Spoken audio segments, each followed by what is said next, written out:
se materializan en forma de una fuga o de una pérdida de confidencialidad de la información.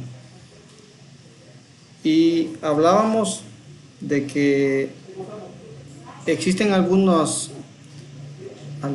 indicios, digamos, como por ejemplo la forma en la que se configuran los banners de los servidores o la identificación que ellos dan de sistema operativo, por ejemplo, y el nombre que se le pone a cada uno de estos servidores, que pueden ser como un facilitador, digamos, a la hora de que se está recolectando información.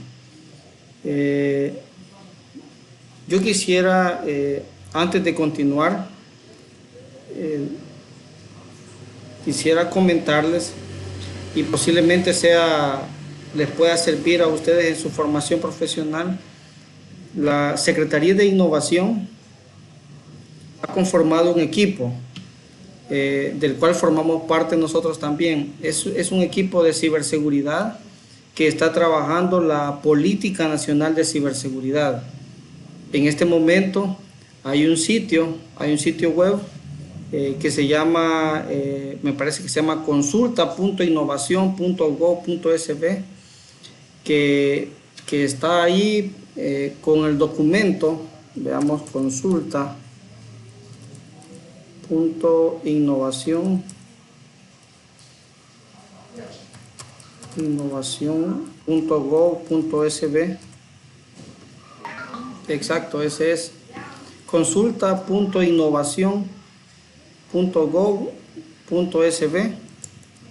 Ese sitio tiene el documento que se ha elaborado. Es conveniente, a mi entender, ¿verdad? Es conveniente de que ustedes puedan pegarle allí una ojeada a ese documento, leerlo, y serán bienvenidas todas las críticas, todas las opiniones que ustedes nos den al respecto, ¿verdad?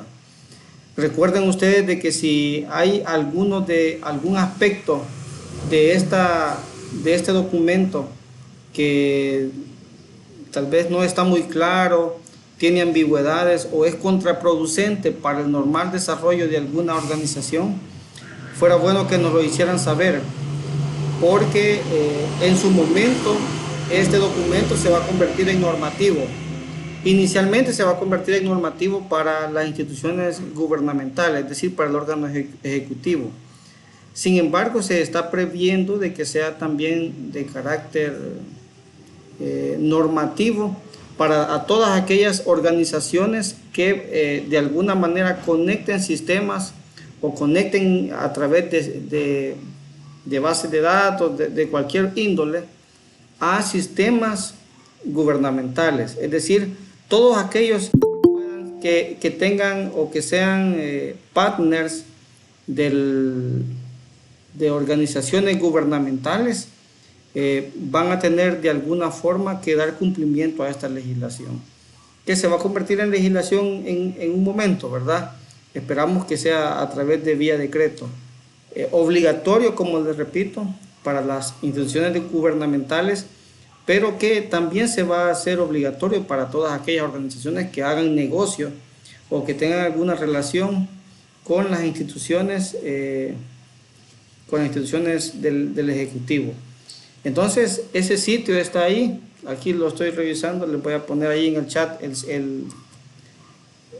voy a poner la URL de ese sitio. Ahí está, copiar, pegar.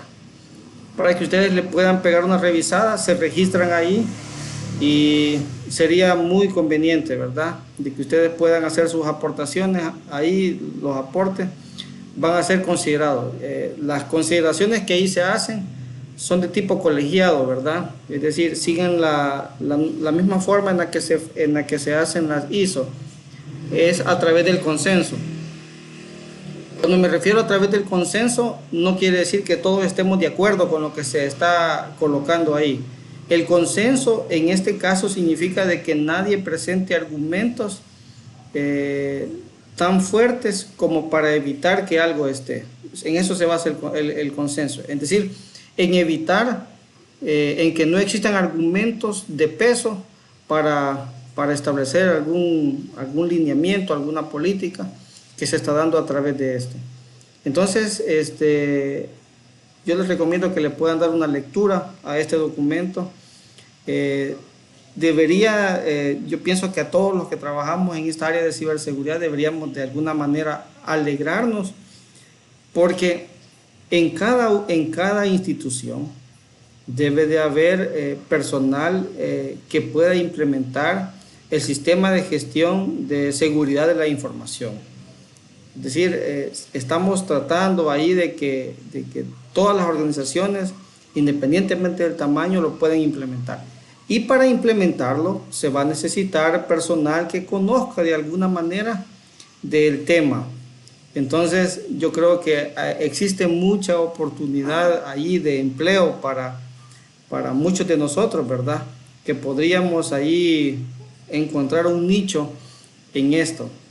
Entonces, algunos se van a ir por el área técnica, por el área muy técnica, ¿verdad? Les gusta escribir código, les gusta desvelarse mucho, pero quizás otros se van a ir por el área de liderazgo, por el área de la gerencia, o como se le llama en las ISO, la gobernanza de la información, ¿verdad? Entonces, para todo eso va a haber lugar ahí, ¿verdad? Dependiendo del tamaño de la organización, así van a ser las necesidades en cuanto a la ciberseguridad. Entonces, yo les invito a que ustedes puedan trabajar en ese aspecto.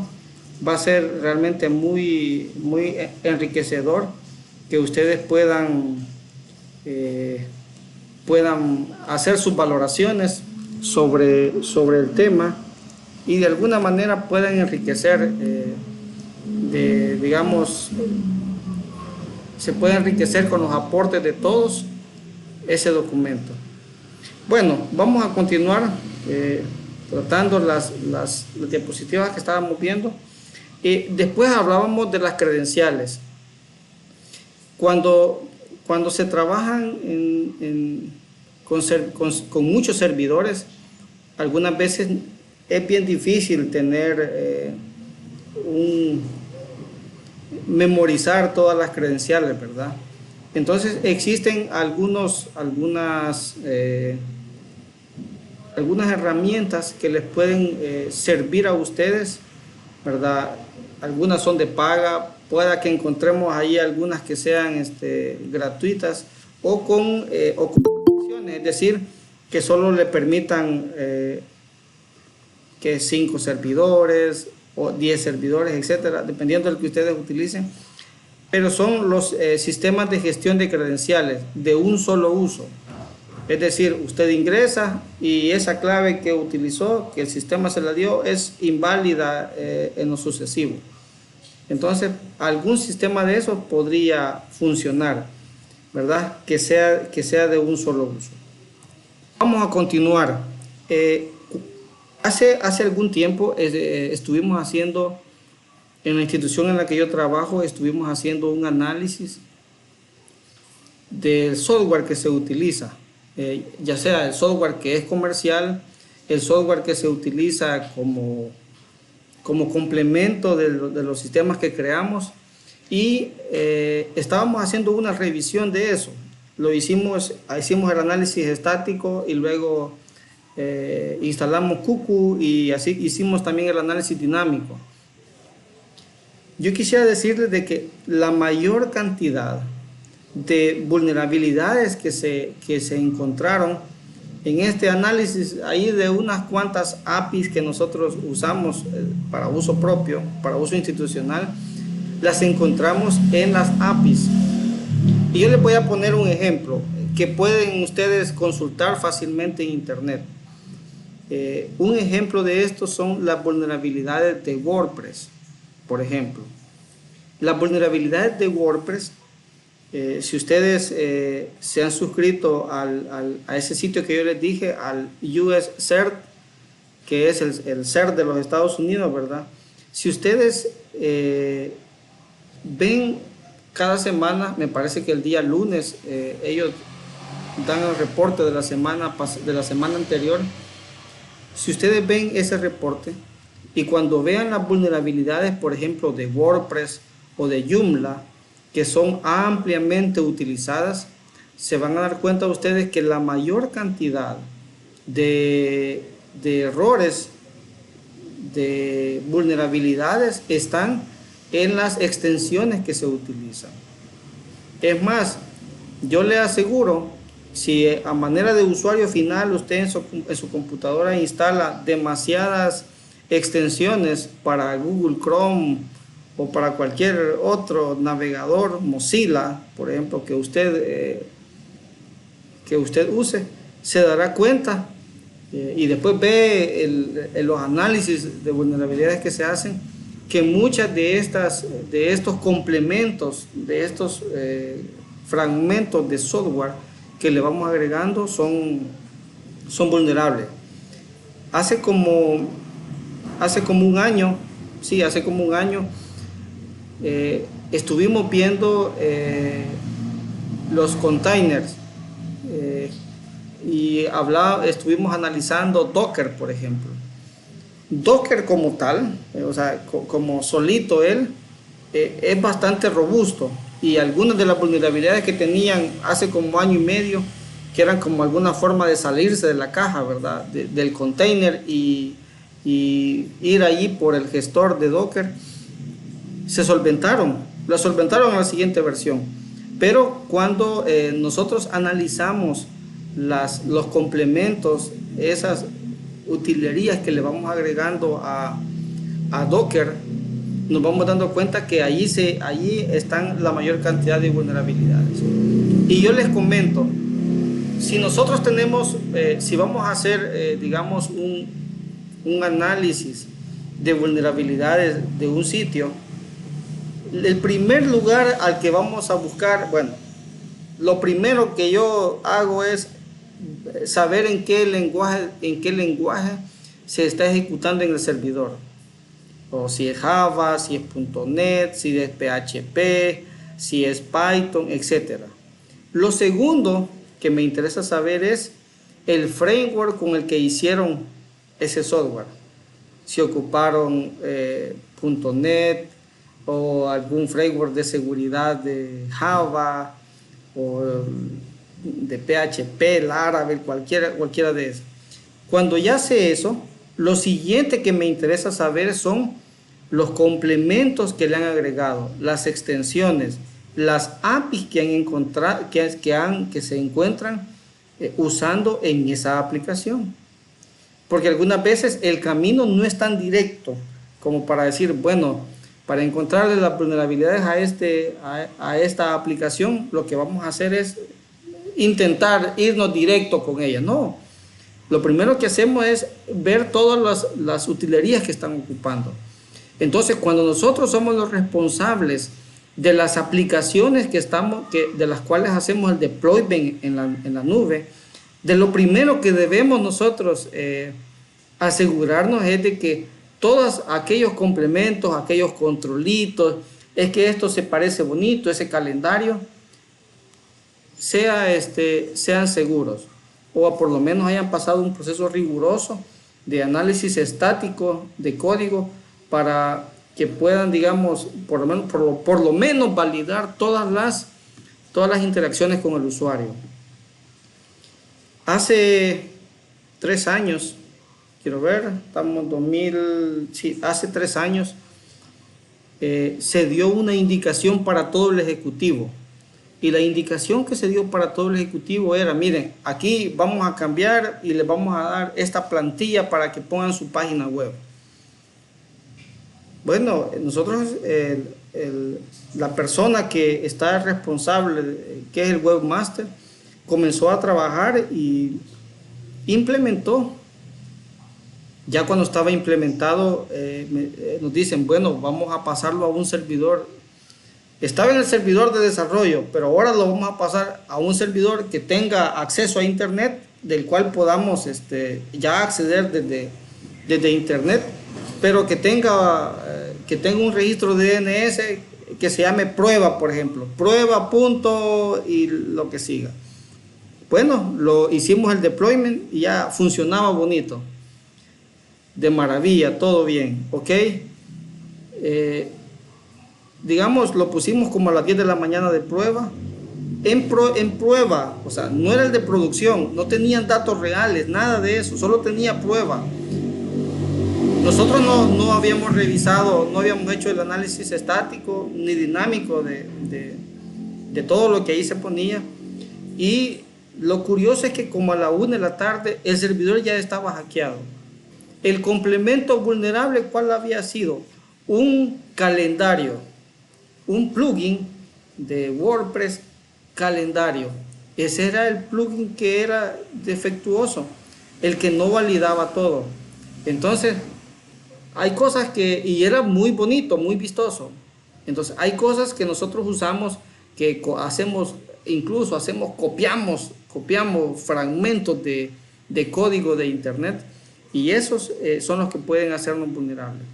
Entonces, cuando estamos, digamos, somos los responsables de las aplicaciones, porque todo el resto de la infraestructura es propiedad del proveedor de servicios en la nube, o sea, que serían los esquemas de infraestructura como servicio y plataforma como servicio. Nosotros tenemos de tener mucho cuidado en que toda la infraestructura puede estar asegurada y tener todos los controles necesarios, pero si nuestras aplicaciones utilizan fragmentos de código que son vulnerables, es como que todo sea vulnerable. Entonces, estas APIs, estos fragmentos de código, los vamos a encontrar para ¿qué? Para darle presentación a nuestro software o para interconectarse a la base de datos. Pueden ser que sirvan para mantener sincronización o actualizado algunos registros en nuestra base de datos, o para hacer auditoría, por ejemplo, o sea, que le pida un paso adicional para hacer auditoría.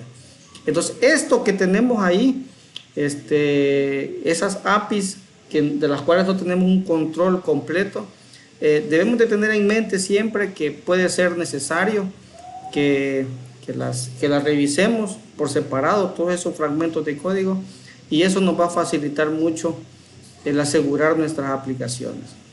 Entonces, cuando somos responsables de la aplicación, revisemos los complementos. Y también los complementos que en algún momento podríamos agregarle a la base de datos. Cuando se actualizan, cuando se hacen la revisión de actualizaciones de nuestros servidores, no solo tenemos que revisar el sistema operativo. Es muy común que lo único que estemos actualizando sea el sistema operativo, pero siempre es conveniente que revisemos cuáles son las mejoras y cuáles son los errores que van solventando y esas vulnerabilidades que se van corrigiendo en las nuevas versiones de software, porque algunas veces cuando se hace el release de estas aplicaciones en una versión especificada, todavía no se conocen esas vulnerabilidades, y con el tiempo se van tomando en cuenta. Eso es cuando usamos fragmentos de software de terceros, y a veces no conocemos estos fragmentos. Una cosa es utilizar APIs que son código, es decir, que nosotros podemos ver el código y saber. Diferente es utilizar componentes que ya están compilados. En esos incluso no sabemos qué hacen este software. Y a manera de curiosidad, yo quisiera comentarles de que me parece que en el 2018 tomamos todo el software que instalan, es decir, llamamos a los de soporte y les dijimos, ok, ¿qué software andan instalando? Es que mire, cuando necesitamos un conversor de PDF a Word, ocupamos esta aplicación. Y nos dieron todas las copias de ese software, gratis, pirateado, todo el que andaban ahí. Tomamos todo este software los pusimos le hicimos el análisis estático inicialmente, el análisis, y luego con Cuckoo, que es el que ocupa virus total, por ejemplo, ¿verdad? Para determinar si un componente de software es virus o no. Entonces lo pusimos ahí y vimos qué hacía. Curiosidad, 2/3 de todo el software que analizamos se conectaban a 2 IP que pertenecen al pool de IP del país llamado Rusia. Es decir, la comunicación estaba cifrada porque no sabemos qué es lo que qué información está transmitiendo, y además que es muy poca, pero las conexiones que generaban estos software, y no estoy hablando que sea un software estrambólico, desconocido, sino que era Word, por ejemplo, Office. El Office que estaba ahí, que estaba craqueado, como le decimos, ese Office se conectaba a esas IP. Ese conversor de documentos PDF a Word hacía lo mismo. Esa aplicación que convertía Excel a CSV, tenía también. Esa aplicación de Adobe, en cualquiera de Illustrator, es decir, la suite, también hacía lo mismo. Esos juegos que andaban ahí hacían lo mismo. Es decir, 2/3 de todo el software se comunicaban a 2 IPs en Rusia. Entonces, cuando tenemos software compilado, no sabemos qué es lo que nos están dando. Y aquí viene una premisa en seguridad. Y es que cuando lo que nos dan no es el producto somos nosotros, ¿verdad? Si no estamos pagando por eso, les aseguro que hay algo de nosotros que se están llevando. La experiencia me hace creer eso, ¿verdad? Soy muy creyente de esa premisa. Entonces tenemos que tener cuidado con esas APIs que son gratis. Y si ocupamos APIs pagadas, por ejemplo, hacemos un software y ocupa algún complemento de Crystal Report para generar los reportes bonitos o automatizados que salen en Excel o en PDF, lo que sea, ¿verdad?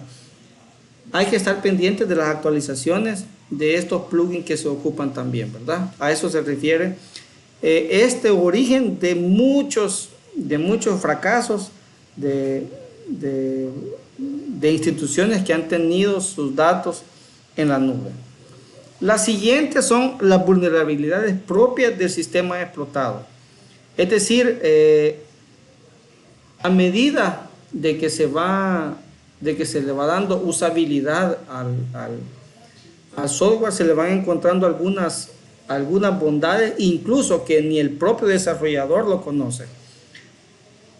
Mi experiencia como desarrollador me dice de que uno hace un software y si uno va y ve qué es lo que está haciendo el usuario con ese software, posiblemente uno se sorprenda de lo que el usuario está haciendo con ese software, porque uno le tenía el camino para hacer algo, pero el usuario por el uso que le da constantemente le va a encontrar otros caminos para hacer lo mismo. Y usted dice, sí, pero yo no lo pensé de esa manera.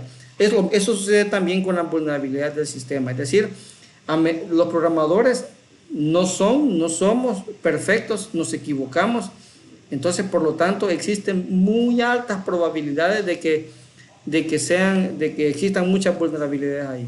Y no solo porque nos equivoquemos como desarrolladores o el desarrollador se equivoque, sino que también existen vulnerabilidades debido a que el lenguaje de programación o el framework, el entorno de trabajo que se está ocupando, también tiene vulnerabilidades. Es decir, no todo es culpa del desarrollador. También existen cosas que son culpa del que desarrolla el framework de trabajo. Entonces, los sistemas por sí mismos pueden tener vulnerabilidades porque no son perfectos. Hace poco consultábamos unas estadísticas, no recuerdo el nombre de la empresa, pero todos los años hace una estadística de los lenguajes de programación más seguros, menos seguros, y una estadística de cuántos errores existen o subsisten por cada 100 líneas. Es decir, cuántas vulnerabilidades existen por cada 100 líneas de código en producción.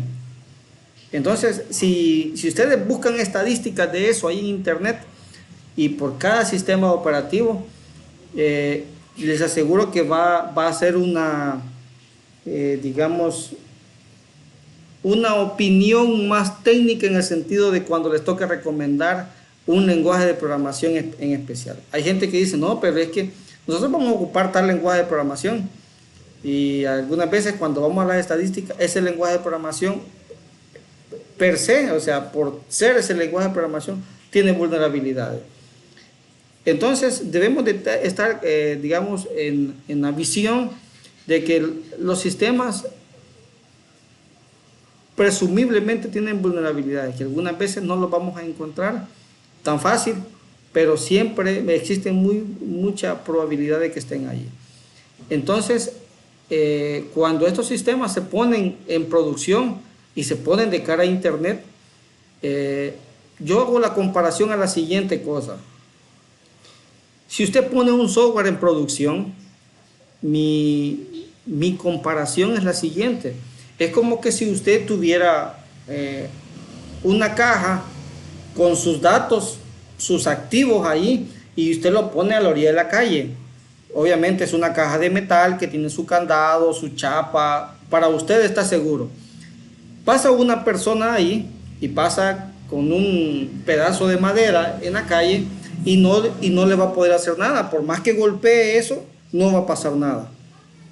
Pero de casualidad va pasando alguien ahí con un equipo de soldadura autógena o con alguna pulidora, y él sí va a tener las herramientas para vulnerar esa seguridad que usted le ha puesto. Cuando nosotros ponemos un sistema en internet, ¿verdad? Lo ponemos en la nube al que todos pueden acceder o por lo menos pueden revisarlo. Nosotros estamos haciendo eso. Lo estamos poniendo ahí y le estamos diciendo al resto del mundo, aquí está mi sistema, es posible que existan vulnerabilidades y pueden ser explotadas. Esa es la mente con la que se debe de trabajar al momento de que se hace el deployment. Y esa mentalidad de seguridad es la que debe tener el desarrollador desde que lo está haciendo.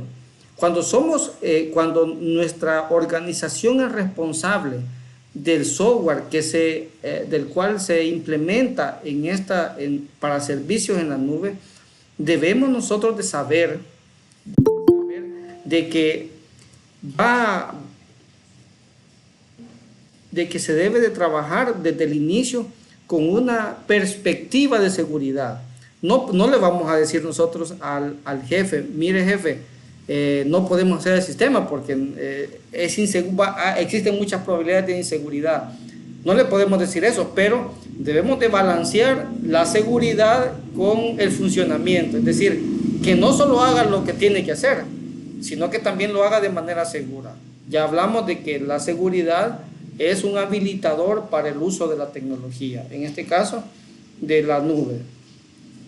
Otra cosa que debemos de tener en cuenta es cuando se utilizan mecanismos que podríamos decir hasta cierto punto son tan simples, tan fáciles de comprender cómo funciona, pero que cuando el usuario no está concientizado, no existe una aprehensión de la situación en la cual está incurriendo cuando da un clic en un correo que le dice, mire, su nuevo estado de cuenta de Amazon es tanto. Y dice, no, pero si yo no he comprado. Y le dice, revise aquí. Y lo lleva a una página muy parecida. Y él no tiene la habilidad de verificar la URL y verificar que todo sea correcto. Entonces, cuando no tiene todo eso, lo que va a pasar es de que a uno de nuestros colaboradores le van a secuestrar la cuenta, él ni se va a dar cuenta, no va a saber de que su cuenta está siendo utilizada, y a través de esa cuenta se va a diseminar artefactos que pueden causar pérdidas graves. ¿Por qué? Porque van a llegar a las cuentas de administradores o cuentas de gerencia. Es decir, si quiere atacar una compañía, no empiece con el director de la compañía.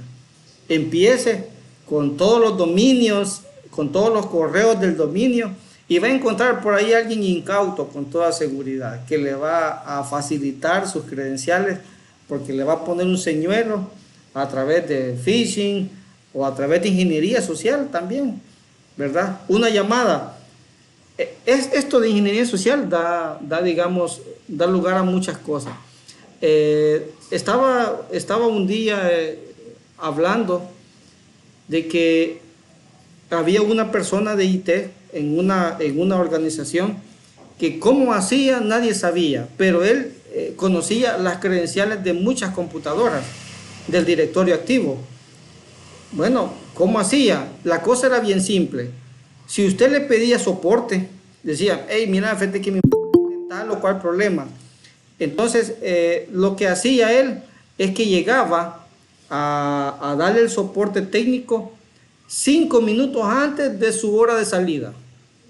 Entonces, esta persona ya se quería ir para su casa, pues estaba ya con ganas de irse para su casa y le decía, ok, mira, yo tengo que irme, no sé qué. Y él decía, mire, pero si necesito reiniciar la máquina o algo, usted me podría proporcionar sus credenciales. Entonces la gente muy confiada le daba las credenciales y él se iba quedando con ellas.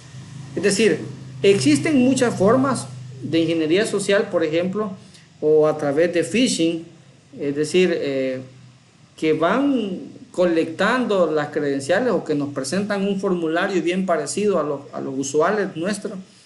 Entonces nosotros sabemos. Por ejemplo, en mi caso, me llegan muchos correos diciéndome que mi cuenta en Apple está bloqueada, que no sé qué. Y yo lo único que pienso es, y digo, pero si mi teléfono no es Apple, yo tengo un Android, ¿cómo puede que mi cuenta en Apple esté bloqueada si yo utilizo un Android? Entonces, pero algunas veces la curiosidad nos hace caer, ¿verdad? Entonces, esa es la manera de secuestrar. Y el problema más grave de eso no es que borren información, sino que permanezcan ahí haciendo cambios subrepticios a cierta información, los cuales va degradando los servicios o van provocando problemas graves de confidencialidad. Este tema de los individuos maliciosos es un tema problemático. Yo escribí hace días, ya hace bastante tiempo, yo escribí un tweet porque me llegó un problema parecido a eso. Y cuando yo escribí ese tweet, tenía en mente, escribí un tweet que dice así: un factor clave para mejorar la ciberseguridad en las organizaciones es la salud mental de los usuarios, lo que se refleja en las tendencias de navegación y su reacción ante ataques de phishing o ingeniería social. Existen algunos individuos que son muy vulnerables a cometer ilícitos. Es decir, son personas que tienen la tendencia de decir, miren, no me den, pónganme donde hay. Entonces ellos cuando llegan a un sistema, a una organización, etcétera, y tienen la capacidad de tocar, de tener acceso a esos datos, van guardándose copias para ello. Mire, hay de muchas maneras. Existen aquellos usuarios que si saben cuándo los van a cambiar de puesto o de empleo dentro de la organización, o los van a mover, etcétera, o los van a despedir, ellos comienzan a borrar información, ¿sí? Si esa información está en la nube y todo ese repositorio está accesible a todos, digamos que tuviésemos nuestros archivos ahí, Office 365, por ejemplo, que el país puede guardar su información y esta persona tiene acceso, él podría ir borrando aquellos documentos que creen de que pueden ser de utilidad para la empresa o que lo hacen imprescindible a él y que después tienen que estarlo llamando. Podría ser, por ejemplo, o podría ser, por ejemplo, el administrador del sistema que se guarda una copia por ahí en un repositorio aparte a cierta información. Es decir, estos individuos existen de muy variadas formas. Algunos lo hacen porque tienen, digamos, ideas o ideologías contrarias al resto, y algunos solo porque la tendencia es así. Entonces, o porque están en desacuerdo con las políticas de la organización. Y yo quisiera decirles, todos los sistemas son restrictivos. No existe ningún sistema que no sea restrictivo. ¿Por qué es restrictivo? Porque lo canaliza a través de ciertos pasos para hacer una tarea. Es decir, independientemente de cómo usted lo haya hecho en otro momento, cuando ya implementa un sistema, este sistema canaliza cada uno de los pasos y lo conlleva y lo lleva ahí. Entonces nosotros podemos decir que los sistemas son restrictivos porque pueden establecer acceso, niveles de acceso a los sistemas. Entonces, cuando va sucediendo esto, de que se van haciendo restricciones de eso, hay algunos usuarios que no van a estar de acuerdo por el solo hecho de no adaptarse correctamente. Y dicen, ok, para que no funcione el sistema ese que está, vamos a hacer algún ilícito, algún daño a esa infraestructura que tenemos ahí. Cuando lo tenemos en la nube, es un problema un poco más difícil, quizás, porque pueden estar accediendo los usuarios quizás desde la casa, ¿verdad? Pueden acceder a lo mismo y desde allá pueden copiar información, etcétera. Entonces, vamos a enfrentarnos a usuarios que son maliciosos, ¿verdad? Que por muchos controles que tengamos siempre los van a existir. Y por eso se vuelve necesario que cuando un empleado ya no vaya a trabajar para la organización, exista la política de ir descartando o de ir inhabilitando las credenciales. La forma de inhabilitarlas no es eliminar el usuario, no es una política correcta.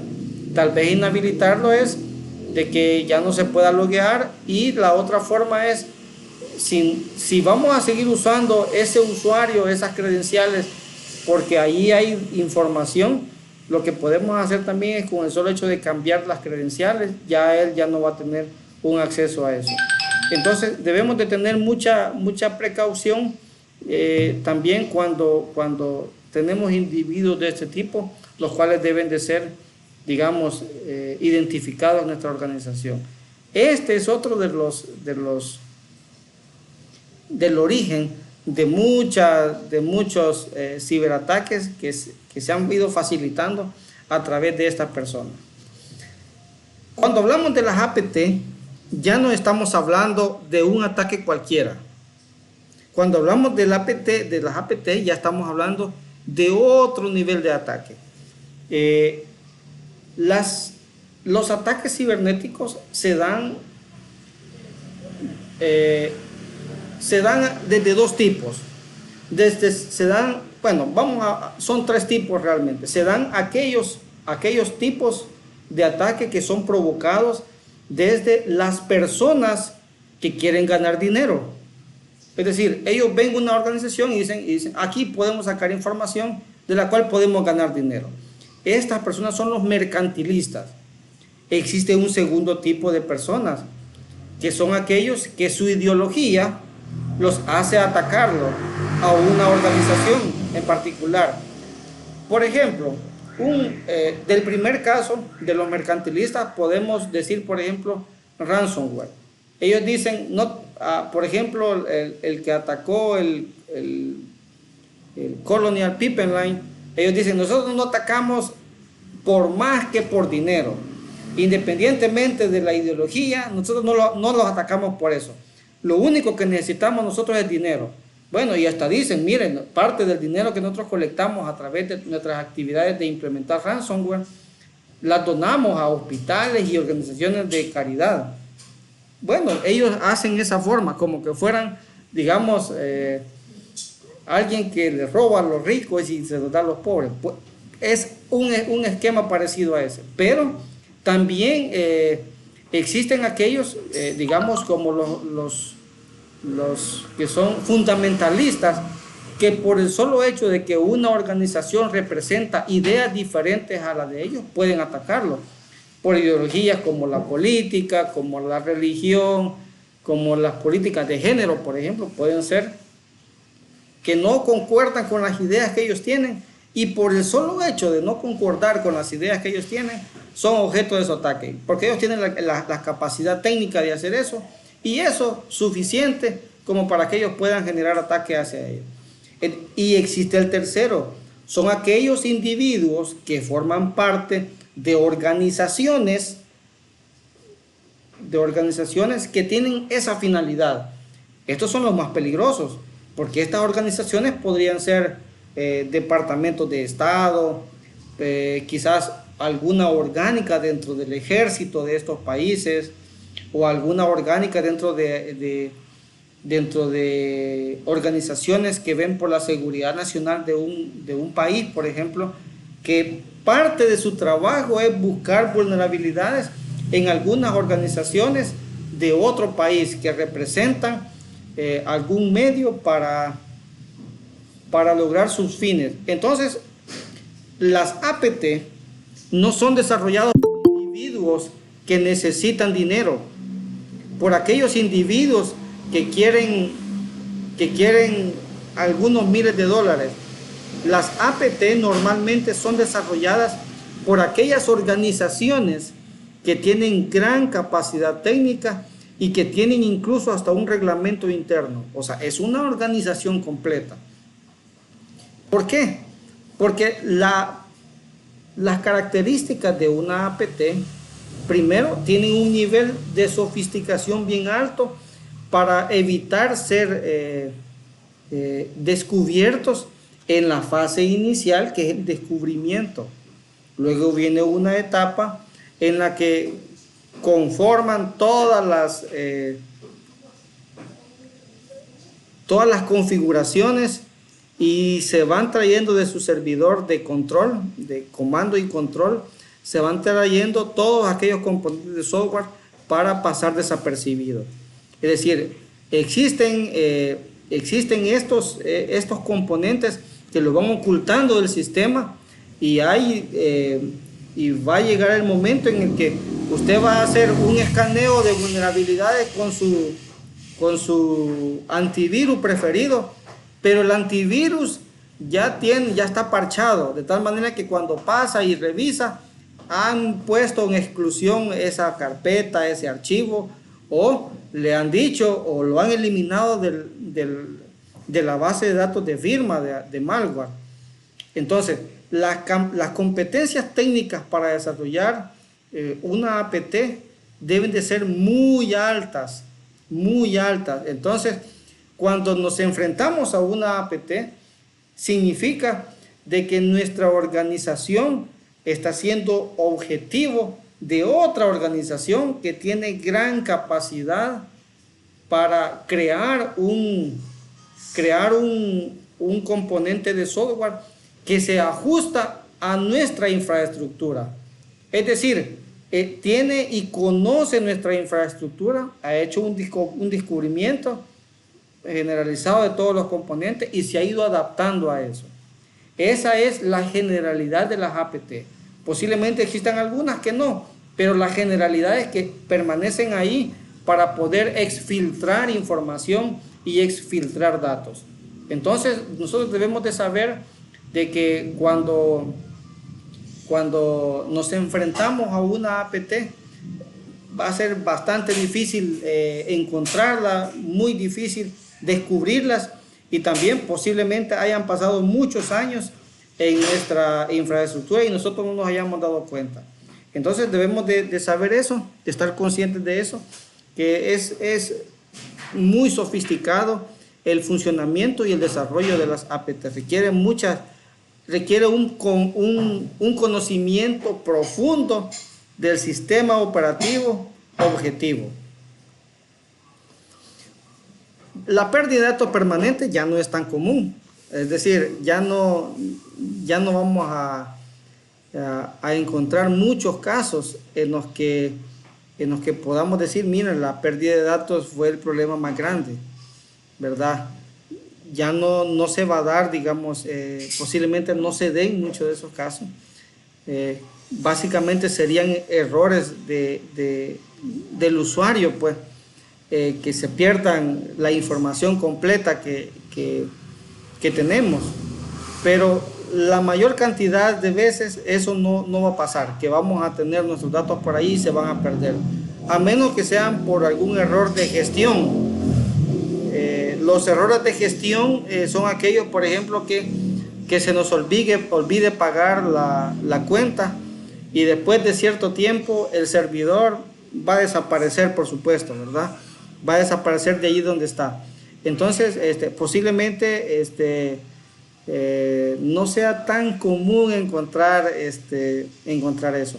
Si nos referimos a datos de una base de datos, de un motor de base de datos, lo más seguro es que hemos tenido un error de capacidad técnica o de competencia técnica que permite ese tipo de error. Es decir, alguien que puede crear o hacer digamos, una operación de este tipo, como un truncate en una base de datos, ¿verdad?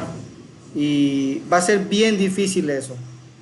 Entonces, la otra forma posible de pérdida de datos permanentes es de que nuestro data center se destruya por completo, o que ese data center que está en la nube se destruya por completo. Y eso solo va a pasar si existe quizás una acción natural que sea de grandes envergaduras, ¿verdad? Y que perdamos eso. Pero normalmente no va a pasar. Pero ha pasado. No tengo claro si fue el año pasado o el año antepasado que nos mandaron una fotografía de unos data centers, me parecía que estaban en Bahamas, en República Dominicana estaban. Estos data centers, a saber cuál había sido la consideración, pero que estaban en el sótano. Entonces, cuando se inundó la calle, obviamente el data center también se inundó. Entonces, podríamos nosotros llegar a esto, solo que nuestro proveedor de servicios en la nube tengan muy pocos data centers o en un área geográfica muy reducida, que sean digamos, que sea posible de que todos los data centers se hayan perdido. Pero va a ser una forma bien, digamos, poco común en estos días de enfrentarnos.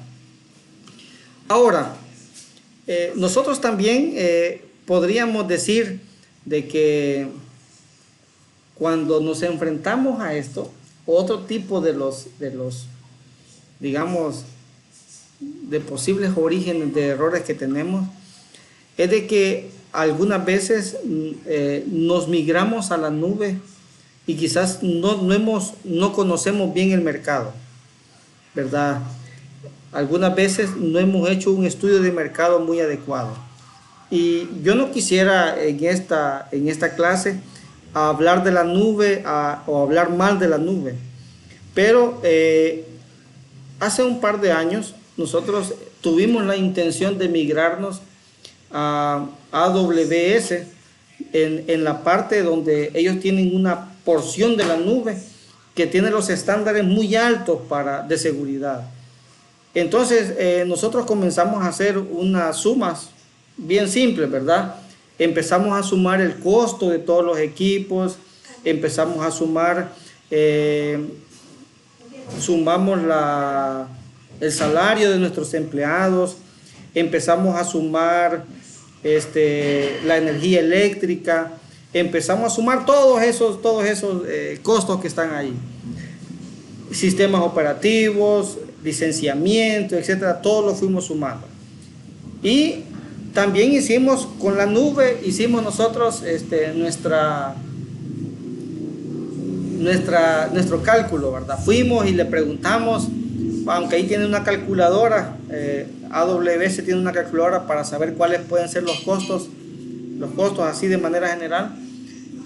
Nosotros le preguntamos también que nos dieran un presupuesto, ¿verdad? Porque necesitábamos un presupuesto más formal para decidir. Y nuestra sorpresa fue de que si lo hacíamos a corto plazo, es decir, para 1 año, para 2 años, obviamente íbamos a tener mucha más rentabilidad usando la nube. Pero si nosotros le poníamos que nuestros equipos tenían 10 años, se utilizaban 10 años, por 10 años se ocupaba. Nuestros servidores funcionaban por 10 años, la SAN funcionaba por 10 años, la NAS funcionaba por 10 años, etcétera. Entonces nos dimos cuenta de que el costo ya no era tan bueno la nube, ¿verdad? Sí, tal vez no tenía los costos iniciales tan altos, pero si comenzamos a sumar y le ponemos valor al dinero, ya eso se vuelve un poco diferente. Entonces, nosotros debemos de saber, cuando vamos a proponer migrarnos a la nube, debemos de tener bien claro estos aspectos para que sepamos exactamente a qué nos estamos enfrentando. Algunas veces no hacemos el análisis completo necesario para conocer todos aquellos costos, porque hay costos incluso que aunque estemos trabajando en la nube siempre los vamos a tener. Por ejemplo, el costo de licenciamiento, siempre vamos a tener el costo de licenciamiento, por ejemplo, del motor de base de datos, ¿verdad? Y cuando se ocupan motores de base de datos caros como Oracle, digamos, vamos a tener ahí costos muy grandes, incluso aunque estemos trabajando en la nube. Entonces, nuestra organización debe de comprender eso, ¿verdad? Debe de comprender ese aspecto. La otra cosa que yo quisiera que tengamos en cuenta es de que los datos deben de cumplir, o los data centers que sirven servicios en la nube deben de cumplir con la legislación local. No se nos debe de olvidar, los data centers deben de cumplir con la legislación local. Un data center no está a su propio antojo, él cumple legislación local. Y si la legislación local le obliga a tener algunos datos para las autoridades, esos datos se los van a dar porque está obligado a cumplir. Entonces, ese es otro aspecto. Si usted le pega una leída a los términos y condiciones de los servicios en la nube, posiblemente nos llevemos algún par de sorpresas. Yo les recomiendo encarecidamente que ustedes le hagan una lectura a los términos y condiciones de los servicios en la nube. Cuando usted le haga una lectura a los términos y condiciones, se va a dar cuenta de que algunas veces, sobre todo cuando nos dan servicios en la nube del tipo software como servicio, es decir, cuando ellos ponen todo, muchos de esos datos posiblemente, aunque sea la metadata, puede ser ocupada para otras cosas. Y hablando de eso, quisiera comentarles una anécdota. Hace algún tiempo necesité una VPN para conectarme a algunos servidores. Entonces, cuando me conectaba a esos servidores, desde esos servidores navegaba con cierto conjunto de intereses, muy diferentes a los intereses normales, pues, porque solo ahí los hacía. Entonces, lo curioso fue que me comenzaron a aparecer anuncios relacionados con esa con esas búsquedas que realizaba en ese servidor, al cual yo me conectaba a través de una VPN. Entonces me di cuenta de varias cosas. Luego buscando por ahí, obviamente era una VPN de la que no pagaba, pues, pero era una VPN. Esta organización que pone este servicio de VPN para el público en general de manera gratuita, colectaba esos datos y el principal rubro que ella tenía era vender las estadísticas de navegación a sus clientes a fin de hacer publicidad. Es decir, el producto era yo, no era lo que me estaban dando al final de cuentas. Entonces debemos de entender todo esto nosotros y leer completamente esos SLA, ¿verdad? Y saber si cumplen con nuestro apetito del riesgo o con el apetito del riesgo de la organización. Bueno, hasta aquí he hablado yo, ¿verdad? Por este momento. No sé si ustedes tienen alguna pregunta, alguna experiencia que les haya o que sepan sobre estos orígenes de vulnerabilidades que hemos encontrado, ¿verdad? O que estamos presentando acá. No sé si ustedes tienen alguna duda, alguna pregunta, algo que tengamos que discutir sobre lo que estamos observando.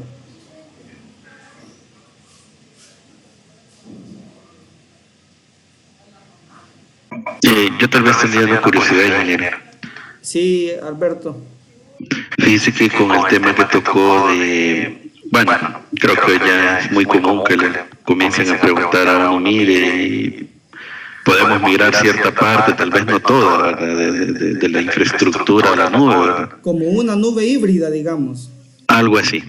Entonces, no sé, con lo que usted decía del sizing o todo el que hay que considerar para los costos que se van a ver implícitos, usted tendrá más o menos una base o no sé, tal vez una plantilla donde se pueda tomar en cuenta como...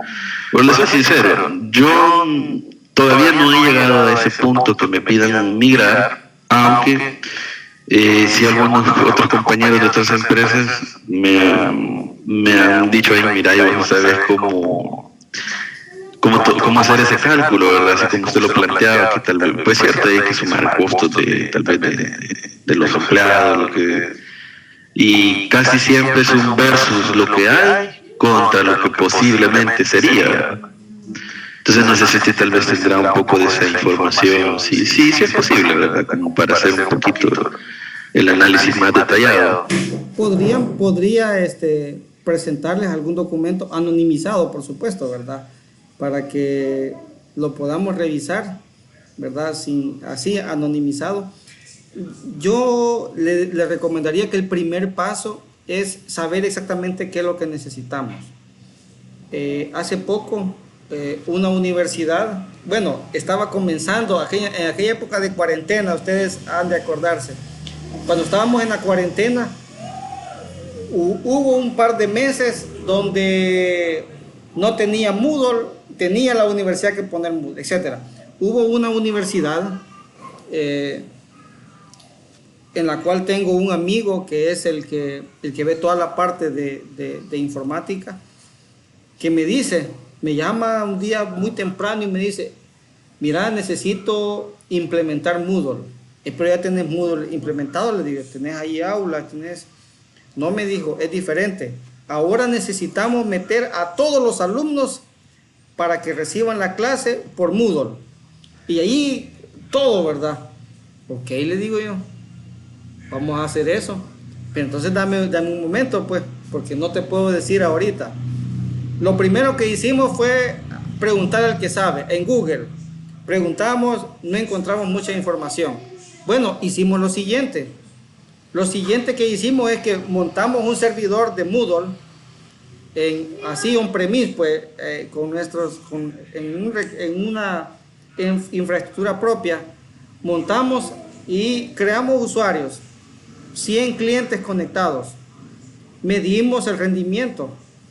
Bueno, después lo bajamos como a 30, luego lo subimos a 200 y entonces nos dimos cuenta que Moodle tiene, por ejemplo, cierta cantidad de recursos de memoria y de procesamiento que utiliza solo el Moodle por estarse ejecutando por sí mismo. Es decir, ahí está el entorno de ejecución, las conexiones a la base de datos, la cantidad de memoria que ocupa para las conexiones TCP/IP y todo eso. Y después había un espacio que Moodle va creando para cada usuario, en espacio en memoria, pero también en disco duro, porque nos dimos cuenta de que cuando hay un usuario que está accediendo a un recurso, de alguna manera Moodle copia todo el contenido y se lo presenta a ese usuario.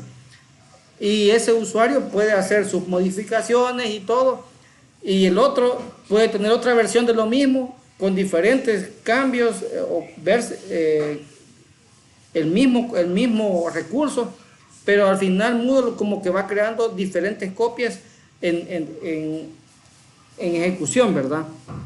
Y se las presenta de esa manera a sus clientes. Entonces hicimos eso para poder tener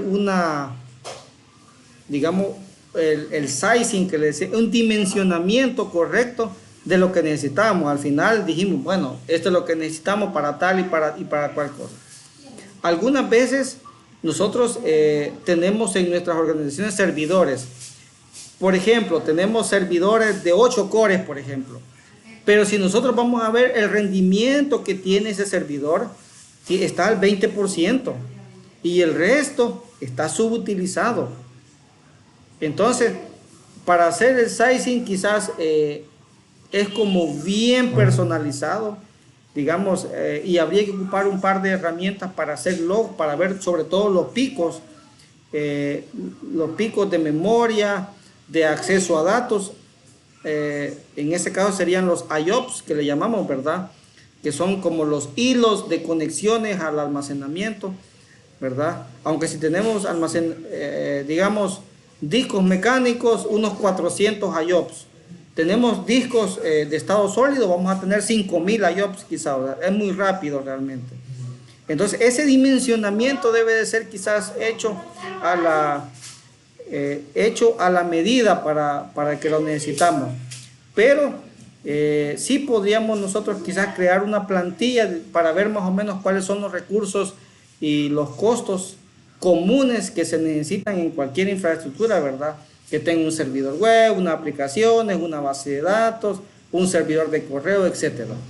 Entonces, les podría preparar y anonimizar algún par de plantillas y luego de eso presentárselas a ustedes. Me voy a comprometer, les voy a anonimizar alguna parte de un documento que generamos interno para ese tipo de análisis, ¿verdad? Para que nos permitiera. Y ustedes le van poniendo costos, porque los costos van cambiando. Es más, los costos cambian si usted tiene en la costa oeste su data center y luego dice, no, mejor lo voy a poner en la costa este, o lo voy a poner en Europa oeste, o lo vamos a poner allá por Alemania, etcétera. En el lugar que usted lo ponga, algunas veces los costos van cambiando. Van cambiando en función, en primer lugar, del aspecto legal local, que los impuestos pueden que sean diferentes, ¿verdad? Y la otra cosa que van cambiando son los costos de mantenimiento. No es lo mismo pagar la electricidad en Estados Unidos que pagarla en un país de Asia, por ejemplo, o de Europa, bueno, en Latinoamérica, solo en Brasil es donde se concentra la mayor cantidad de data centers que sirven servicios en la nube. No es lo mismo. Entonces, esos costos van variando en cada uno de esos. Entonces, Alberto, vamos a tratar de anonimizar parte del listado de costos que al menos nosotros utilizamos para nuestra organización. Quisiera decirles de que no es palabra de Dios, sino que nada más es lo que nosotros hicimos, ¿verdad? A manera de investigación para ver si nos convenía o no nos convenía migrarnos a la nube. Alberto. Sí, lo que pasa es que yo no le hice el comentario porque así como usted dice, ¿verdad? Que AWS tiene su propio calculadora, pero a veces no, como ese solo le da un estimado, ¿verdad? Ya cuando uno viene en realidad a implementar, digamos, como lo dice el PMBOK, del 30% que estimó se le subió al 70%. Entonces, es bien irónico, ¿verdad? Entonces, me gustaría tener, como por decirlo así, más un perfil o tal vez no un perfil, sino como una plantilla más con alguien de experiencia que ya viene de la nube, a decir, no, yo me lo voy a inventar, ¿verdad? Porque si no es aprender en el camino. Sí, básicamente es ser consciente de todos los costos. Algunas veces en nuestra organización nosotros no vemos los costos, por ejemplo, de electricidad, porque la factura de electricidad se la paga otro. Pero si la factura de electricidad la pagara los de IT, pensaran diferente, ¿verdad? Porque les cargaran a ellos ese costo. Vamos a revisar nuestro archivo y vamos a buscar. Recuerde, esa es solo una versión de todo eso, ¿verdad? Existen me parece que es una guía que ha creado el INCIBE español. No recuerdo ahorita el nombre exacto, pero es una guía que creó para ayudarles a las empresas pequeñas a migrar hacia la nube, ¿verdad? Cuando las empresas son pequeñas, con muy pocos recursos, quizás se le va a hacer bastante fácil migrar a la nube y conveniente también porque los costos iniciales son bien pocos. A medida que una organización se va haciendo más grande, posiblemente sea menos conveniente. Voy a intentar ver si logro encontrar de nuevo ese documento que generó el INCIBE español sobre cómo valorar eso por parte de las pymes para migrar hacia la nube. Entonces, este aspecto de análisis y todo eso también debe de ser, porque algunas veces vamos a tener para pagar el servidor y pensamos y vamos a decir, ok, como está en la nube, ya no vamos a necesitar firewall, ya no vamos a necesitar de una solución de seguridad. Completamente falso. Si usted está en la nube, tiene su servidor en la nube, va a necesitar un firewall. No va a necesitar antivirus, va a necesitar un antivirus. Ok, está poniendo un servicio en una página web, bueno, va a necesitar un WAF, pues también va a necesitar, igual como que lo tuviera en su data center on-premise. No se va a escapar de pagar el firewall, de pagar el WAF, aunque esté en la nube. Obviamente usted ya no lo va a ver como el equipo que tiene ahí, pues, pero siempre lo va a necesitar pagar.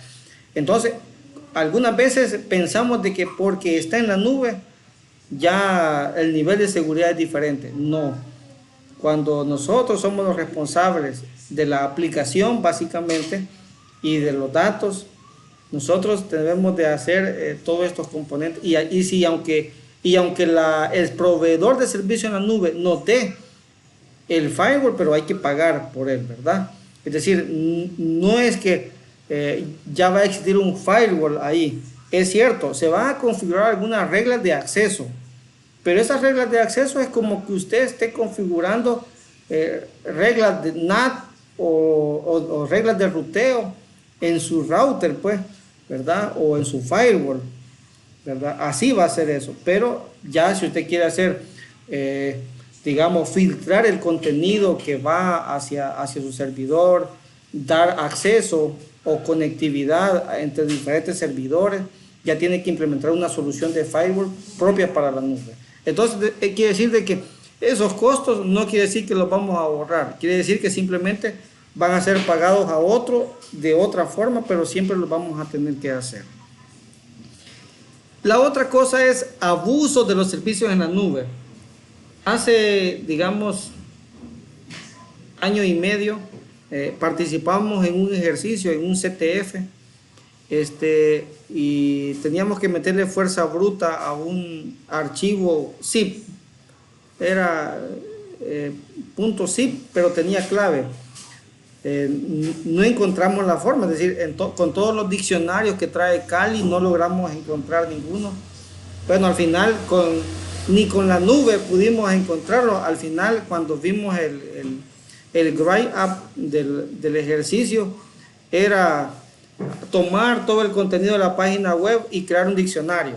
Era la forma de hacerlo, ¿verdad? Es decir, de la página web, buscar todas las palabras, bueno, después revolverlas, combinarlas y generar diccionario. Hay programas que hacen eso. Entonces nosotros usamos ahí un par de servidores para poder meterle fuerza bruta a este zip, que en ese momento necesitábamos encontrar la clave. Así como lo hicimos, existen muchas personas que pueden pagar servicios en la nube para atacar. ¿Cómo puede ser esto? Bueno, uno de los abusos es establecer servidores de correo, por ejemplo, que difundan correo basura o spam. Podría ser uno de ellos. O que a través de ellos estén haciendo phishing. O a través de ellos se implementen páginas web que sean casi la copia de una página legítima, con nombres en la URL o con caracteres en la URL que parezcan que es la URL correcta, ¿verdad? O cambios bien poco significativos al ojo para que permitan engañar al usuario. Entonces, el primero es phishing, quizás sería una. La otra sería pruebas de denegación de servicio, ¿verdad? Ahí, si ustedes son curiosos y quieren perder un par de dólares también, ustedes pueden, digamos, ir ahí al instalar el navegador Tor en su máquina y andar por ahí traveseando y viendo qué pueden hacer. En algunos de esos van a encontrar ustedes que así como tenemos software as a service, infraestructura as a service, plataforma como servicio o business process como servicio, también hay un componente que se llama malware as a service. Es decir, existen plataformas diseñadas completamente para realizar ataques. Ahí solo dice, mire, cuántos clientes necesita que hagan la denegación de servicio y por cuánto tiempo. Entonces ahí pueden ver los costos, cuánto puede pagar y usted puede hacer una prueba. Es decir, incluso cuando usted está probando un servicio que va a ir para la población, que va a tener amplia demanda, es hasta conveniente hacerle una prueba de denegación de servicio. Eso es si no vamos a contratar algún servicio especializado para eso, pues. A menos que vayamos a contratar un servicio que haga eso exactamente, ¿verdad? Protegernos de denegación de servicio. Que ocupan otro tipo de patrones, ocupan quizás inteligencia artificial, pero más que todo lo que ocupan es un retardo en la conexión inicial. Es decir, van retardando las conexiones iniciales de tal manera que no se pueda hacer un ataque de denegación de servicio más explícito. La otra cosa es que en estos servidores en la nube también se pueden utilizar, bueno, los servidores que muchas organizaciones tienen en la nube, o aunque no lo tengan en la nube, con solo que lo tengan en internet, pueden ser ocupados para otros fines. Existen, quiero ver, dos organizaciones. Ustedes pueden ir y buscar en un sitio que se llama Zona Hacker y pueden buscar allí y darse cuenta de que hay un par de organizaciones del Estado salvadoreño que están mencionadas ahí. Una de ellas estaba siendo utilizada como repositorio de software pirata, es decir, ocupaban parte de su almacenamiento para alojar contenido pirata. Entonces puede ser ocupado para eso también. Y cuando están en la nube, los ataques de denegación de servicio van a estar a la orden del día. Los ataques de denegación de servicio en la actualidad son quizás la principal forma en la que se materializan los ataques. Entonces, y algunas veces solo es pagar a una infraestructura para que haga ese ataque.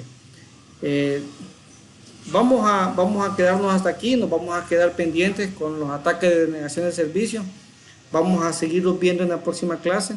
No sé si hay dudas en relación a la tarea que tenemos para el día domingo, que tenemos ahí que presentar el día domingo, si hay alguna duda todavía en relación a eso, o estamos ahí claros de cómo vamos a trabajar.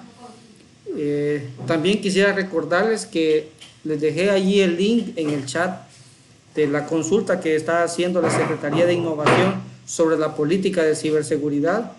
Entonces, péguenle una leída y si ustedes como profesionales tienen alguna objeción, alguna consulta o algún comentario para eso, personalmente también les agradecería, ¿verdad?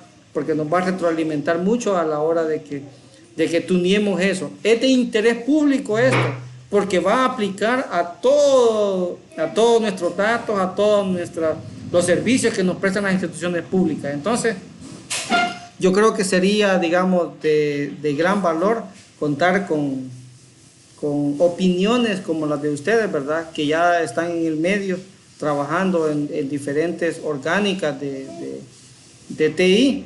¿Verdad? Saber cuáles son las opiniones de ustedes y cuál es la retroalimentación que podemos encontrar. También le hemos pedido a la academia, ¿verdad?, que nos dé sus valoraciones y también a la parte de las empresas. Esperamos obtener una retroalimentación positiva por eso. No sé si hay alguna duda hasta el momento. Buenas noches. ¿Cree que podría repetir la tarea del cuerpo? Ok, de acuerdo.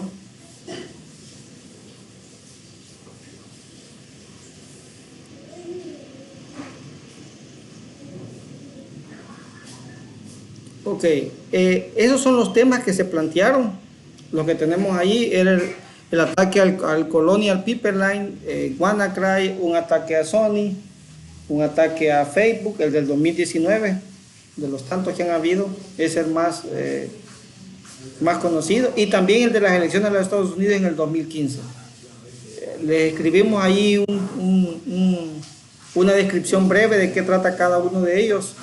Y sus grupos o sus compañeros de grupo escogieron ahí temas. Y con esos temas vamos a hacer lo siguiente. Vamos a buscar toda la información posible. Cuando estos incidentes fueron investigados por organizaciones de los Estados Unidos, ellos generan un reporte que se vuelve público. Entonces es conveniente ir y ver esos reportes. Y lo primero que tenemos que hacer nosotros en cada uno de esos ataques que seleccionamos es identificar cuáles son los fallos principales, ¿verdad? Cuáles son las causas que facilitaron el cometimiento de ese ataque.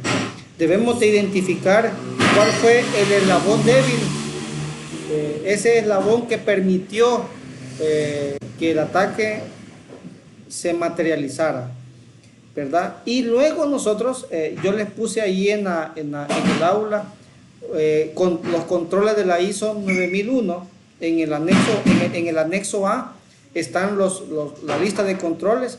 Entonces les pusimos ahí esos controles para que ustedes con esos controles podamos buscar cuáles de esos controles pudiésemos haber implementado para solventar esas vulnerabilidades que existieron. Quisiera decirles de que no solo lo vean desde el punto de vista técnico. Les mencionaba a sus compañeros el día que discutimos esta tarea de que también debemos de ver de parte de la gobernanza, o como está ahí en la ISO, me parece que aparece como liderazgo. Tenemos que ver aquellos elementos también de liderazgo que son muy cruciales y muy fundamentales a la hora de prevenir ataques. Entonces, quisiera de que en la primera parte identifiquen cuáles son los fallos principales y posteriormente propongan ustedes cuáles pudieron haber sido los controles que se implementaron. En eso consiste la tarea de la que estamos pendientes para el día domingo a medianoche, me parece, José. Y en este caso solamente sería el documento, ¿verdad? Solo el documento. Con ese documento, ya yo les comentaba también de que ustedes hacen nada más el documento, pero lo vamos a hacer comunitario, es decir, ese documento vamos a tener acceso todos Los vamos a compartir de tal manera de que cada uno de esos casos nos tienen que dar a nosotros una enseñanza, ¿verdad? Si se da la casualidad que discutimos esto, no es porque tenga algún valor, sino es para que podamos popularizar el contenido entre todos los compañeros. Pero yo quisiera que en el documento ustedes escribieran eso para que todos tengamos copia de ese contenido y pueda servirnos de lecciones aprendidas a nosotros. Se van a dar cuenta ustedes de que existen acciones muy simples que pudieron haber dificultado el cometimiento de esos ataques. Gracias. Ok, ¿alguna otra pregunta? Sí, solo aclarando el domingo 25, ¿verdad? De julio. Déjeme consultar yo con la fecha. Sí, domingo 25. Así es. Gracias. Ok. Yo les voy a colocar la actividad allí en el aula virtual y ahí va a aparecer esa fecha. Si no aparece esa fecha es porque me he equivocado. Ustedes pueden corregirme, por supuesto. Pero va a ser el domingo 25.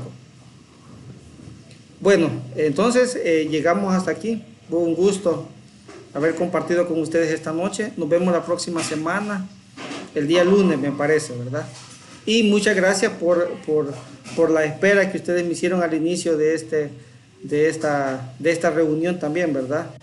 Para comenzar. Muchas gracias. Muchas gracias, buenas noches. Gracias, buenas noches. Gracias, buenas noches a todos. Muchas gracias. Buenas noches. Vemos, Oscar. Hasta pronto.